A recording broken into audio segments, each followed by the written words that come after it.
let's talk about water. Sure. And so one of the questions, people ask, we do have a lot of water scarcity on the planet, yet water technically is a renewable resource. Most of the things we do with water does not destroy the water, it just uses it, it evaporates and comes back as rainfall.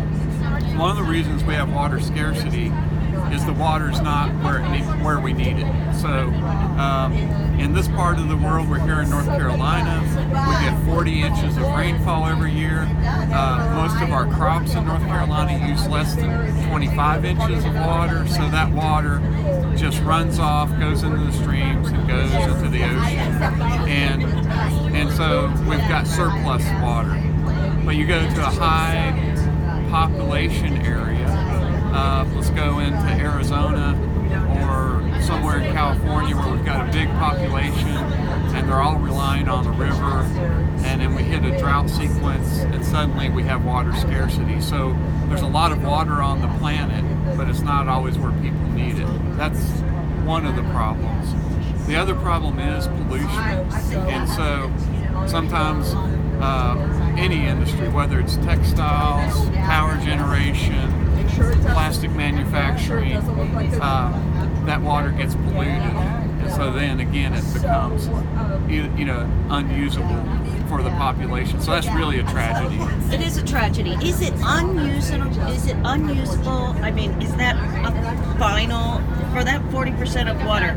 It's forever unusable? No, luckily that's not the case. Okay. So when it gets back into the ocean or as it evaporates, a lot of that, either through dilution or evaporation, those pollutants are removed. Now, there is one new emerging problem where the pollutants aren't removed the way we would like them to be, and that is with the microplastics. And so that's a new issue. I think a lot of people the science is just developing, but the discoveries are very disturbing.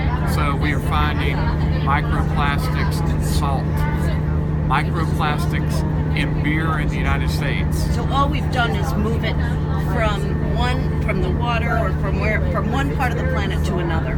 Yeah. It's never going to leave. That one's more disturbing. It's showing up, these things aren't degrading, and we got a lot of plastic on our planet, whether that's polyester plastic or plastic in toys and shopping bags.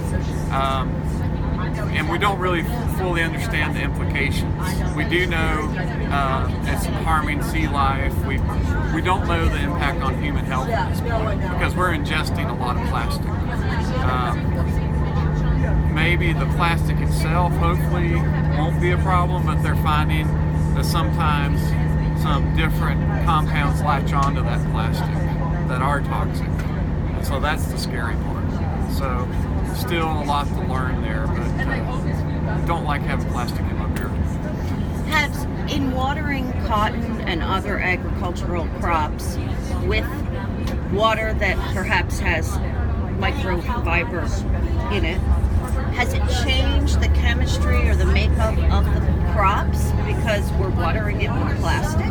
That's a great question, and I have no idea what the answer to that would be. So that's, now you've given me a new research problem here. So I don't know if anybody's looked to see if the plants are taking up the microplastics. Okay. I don't know that anybody's asked that question. Probably somebody has, but I've never heard it asked. So that's a great one. I don't know the answer. Awesome. Okay, great. Well, we've been chatting with Dr. Ed Barnes from Cotton Inc. on the bus to the farm. Thank you so much. You're welcome.